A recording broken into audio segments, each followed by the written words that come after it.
Another day, another basketball stories na naman ang pagkukwentuhan natin. At ngayon nga ay pag-uusapan natin ang balitang may banat nga na po si Ja Morant sa mga NBA analyst at ang balitang tunay na rason bakit gusto talagang kunin ng Golden State Warriors si LeBron James. Sinabi na nga po mismo ni Ja Morant sa kanya naging interview sa media na mali nga daw talaga ang mga ginawa niyang asal noon at pinagsisihan na nga po niya ito. Tinanggap pala naman nga po nito ang ibinigay sa kanyang suspension ng liga. Pero ang hindi lang naman nga po niya matanggap ay bakit paulit-ulit na hinahalongkat ng mga analyst at fans ang kanyang nag-iisang nagawang pagkakamali. Bukod na rin nga po sa nasabing insidente na iyon ay wala na nga pong iba pang nangyari.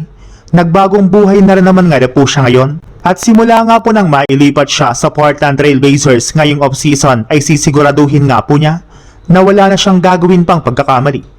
Mas mature na nga po siyang mag-isip at magdesisyon sa kanyang sarili. Pinag-iisipan muna nga po nito ang lahat ng bagay na kanyang gagawin. Since bukod nga po sa basketball ay may mga bagong hobbies na rin naman nga po siyang pinagkakabalahan ngayon sa lugar ng Portland na siguradong ikaka-excite ng kanyang mga fans.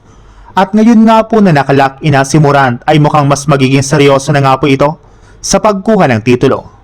Sa ibang balita naman, hindi na nga po nakakabigla bakit gusto talaga ng Golden State Warriors na kunin si LeBron James sa free agency market. Dahil bukod nga po sa matagal ng gusto ni Draymond Green at Stephen Curry na makasama ito sa isang team, ay ito rin naman nga po ang isa sa mga natitirang pinakamagaling na player na available ngayong offseason. Kapag nakuha nga po ng Jazz W si LeBron ay sigurado nga po na magiging isa silang instant championship contender sa susunod na season. Napakalaki nga po ng maibibigay nitong impact sa Jazz W sa playmaking, scoring at maging sa depensa. Maliban na rin nga po dyan, hindi na rin naman nga po nila kakailanganin pang gumastos ng malaki para mapalakas ang kanilang lineup since alam naman nga po ninyo na kukuha na lang ito ng veteran minimum o di kay mid-level exception.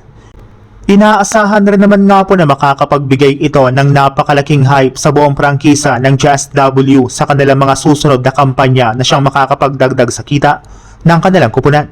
Sa madaling salita, panalo talaga ang Jazz W kapag nakuha nila si LeBron kaya hindi nakakagulat bakit ganon sila kadesperado na makuha ito sa free agency.